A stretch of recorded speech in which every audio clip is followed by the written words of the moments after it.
Welcome. In this video, we're going to unravel some common myths about money that have misled many.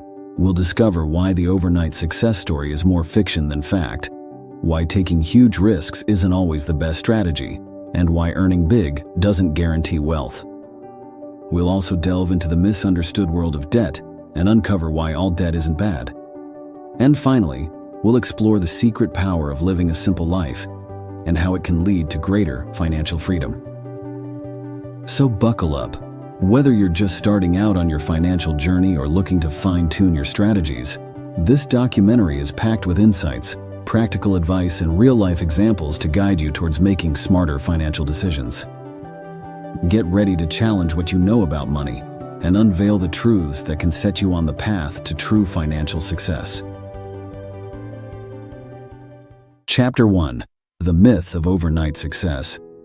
Hey there.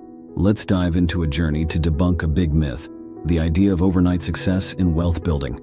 You know, it's like expecting to win a marathon without training. Sure, there are lottery winners, but for most of us, wealth is a marathon, not a sprint. First off, let's talk about the real deal behind those overnight success stories. Did you know that the average self-made millionaire actually takes about 32 years to build their wealth? That's right. No magic wand, just time and effort, and then there's the role of failure. J.K. Rowling, the author of Harry Potter, was once jobless and struggling.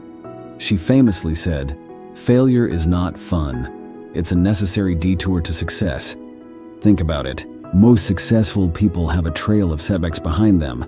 So how about those get-rich-quick schemes? Spoiler alert, they rarely work.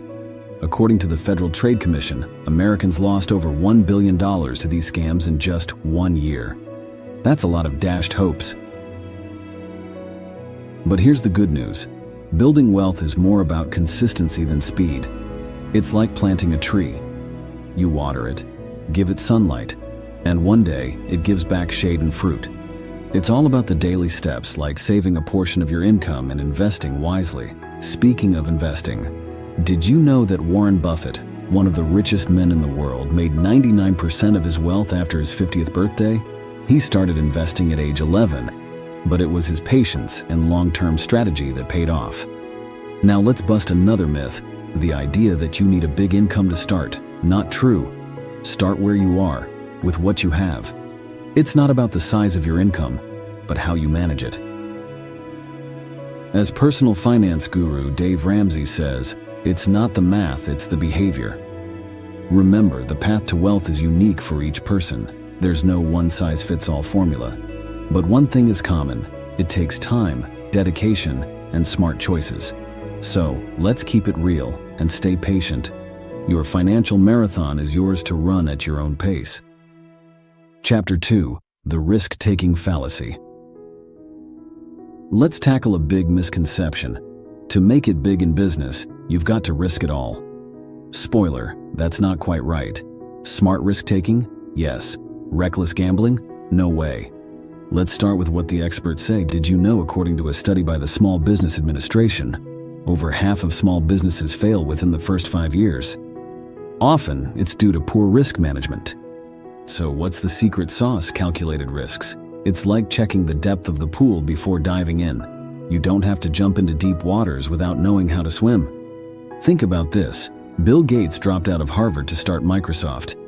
But he didn't just jump blindly. He had a plan and a passion for computers. It's about weighing the pros and cons, not just leaping without looking.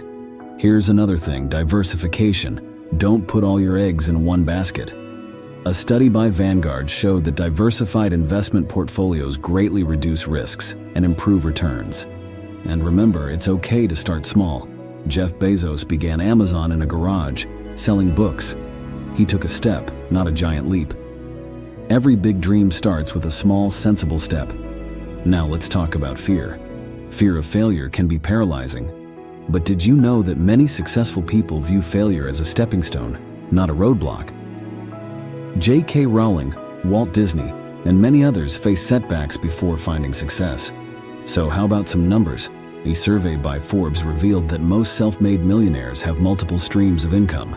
That's strategic risk management. It's like having several small boats rather than one big ship. But here's a key point. Don't risk what you can't afford to lose. Financial advisor Suze Orman advises, never ever invest money that you will need prior to 3 to 5 years. It's about being smart with your choices. And lastly, don't forget to learn continuously. The world of finance and business is always changing. Staying informed helps you make better decisions. As Warren Buffett says, risk comes from not knowing what you are doing. Chapter 3. The Money Management Misunderstanding. Now we're diving into a crucial aspect of wealth building, money management. It's not just about how much you make, but how much you keep and grow. First, let's bust a myth. More income equals more wealth. Not necessarily true. It's like having a bucket with holes. No matter how much water you pour in, if you don't fix the leaks, it'll never be full. Similarly, without good money management, more income doesn't always mean more savings. Did you know that nearly 1/3 of lottery winners end up declaring bankruptcy? Shocking, right? This shows that without financial literacy, even a windfall can vanish. Now let's talk budgeting. It's not about restricting yourself, it's about understanding your cash flow. According to a survey by Bankrate, only 41% of Americans use a budget. Budgeting is your roadmap to financial freedom. Investing is another key, but here's a fact, it's not just for the rich. With options like index funds, you can start small. As Warren Buffett says, do not save what is left after spending, but spend what is left after saving. Emergency funds are vital too. Financial experts recommend having 3 to 6 months worth of expenses saved. This is your financial safety net. Debt management is another crucial area. Not all debt is bad, but high-interest debt like credit card debt can be a wealth killer. The average credit card interest rate is around 16%. Paying off high-interest debt is a smart financial move. And let's talk about retirement savings. It's never too early to start. Thanks to compound interest, even small amounts saved in your 20s can grow significantly by the time you retire. Insurance is often overlooked, but it's a key part of financial planning. It protects you from unforeseen financial hits. Health, life, and property insurance are not just expenses, they're safety nets. And don't forget about financial education. Knowledge is power. A study by the National Endowment for Financial Education found that those who are educated about finance are more likely to save, budget, and invest wisely. Here's an interesting stat. A survey by Fidelity Investments found that 80% of self-made millionaires tracked their spending. It's not about micromanaging every penny, but about being aware of where your money is going. Finally, let's remember what Robert Kiyosaki, author of Rich Dad, Poor Dad, who says, "It's not how much money you make, but how much money you keep, how hard it works for you, and how many generations you keep it for." Chapter 4. The Debt Dilemma. Let's talk about a topic that often gets a bad rap. Debt. Not all debt is created equal, and understanding this can be a game changer in your wealth-building journey. First things first, let's differentiate between good debt and bad debt. Good debt can be an investment that grows in value, like a student loan for education or a mortgage for a home. On the other hand, bad debt like high-interest credit card debt can drag you down financially. Here's an eye-opener. According to a study by the Federal Reserve, the average American household's credit card debt is around $5,700. High-interest debt like this can be a major obstacle in wealth accumulation. But did you know that mortgage debt, which is considered good debt, can actually help build your credit score when managed properly? It's all about how you handle and leverage debt. Warren Buffett once said, "If you're smart, you're going to make a lot of money without borrowing."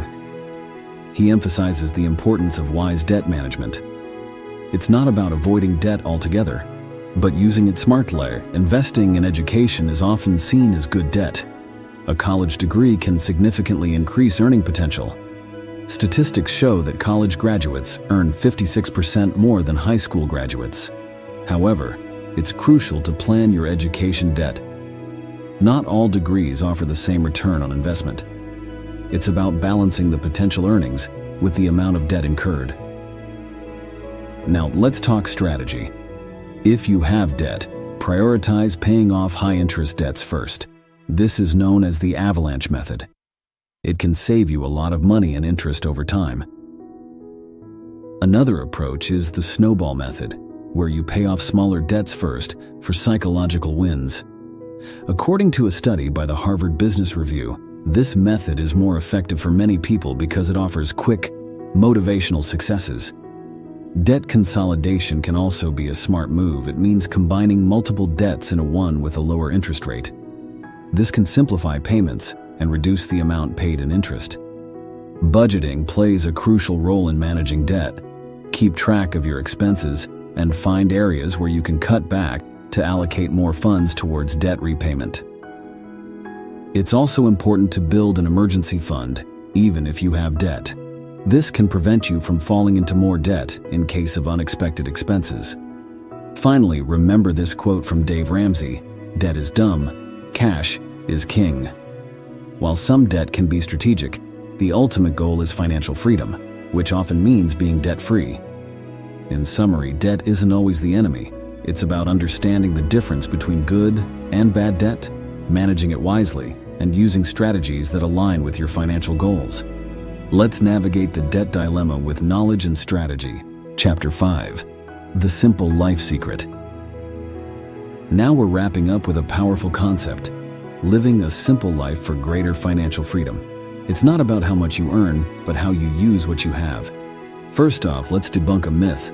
Wealth is not just about luxury cars and big houses. True wealth can mean having the freedom to enjoy your life without financial stress. It's about choices, not just possessions. Did you know that Warren Buffett, one of the richest people in the world, still lives in a modest house he bought in the 1950s?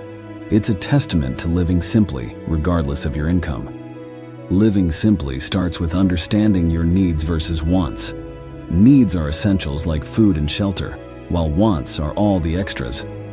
Prioritizing needs helps you manage your money better. A surprising fact: according to a survey, the average American spends about $1,497 per month on non-essential items. Imagine saving that amount instead.